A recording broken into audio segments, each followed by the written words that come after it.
प्रकार से योगेश आए हैं और योगेश ने कमाल कर दिया।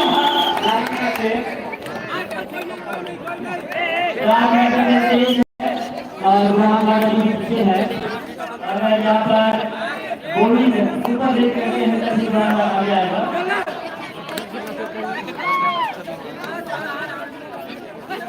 बहुत दिमाग के साथ खेल रहा है भैया।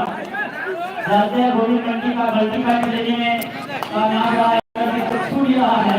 आज ये कैसे जाने देगा। आज यहाँ पर बिल्कुल अच्छा बॉल किया, वहाँ खेल दिया गया।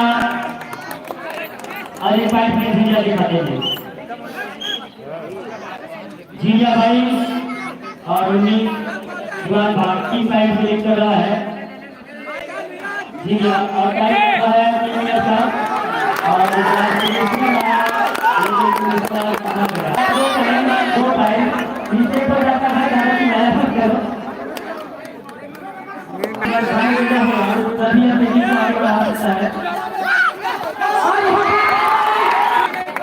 गलती किया इस बार भैया विजेंद्र को पकड़कर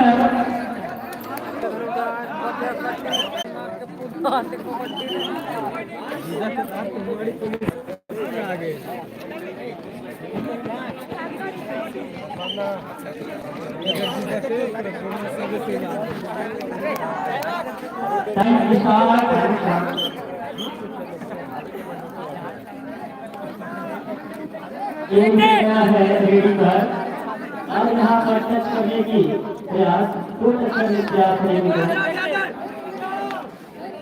बहुत अच्छा लीडर है, बहुत अच्छा लीडर करते हैं।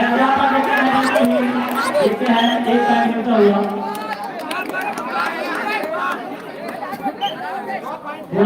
टाइम मिलता हुआ पैर पर रहा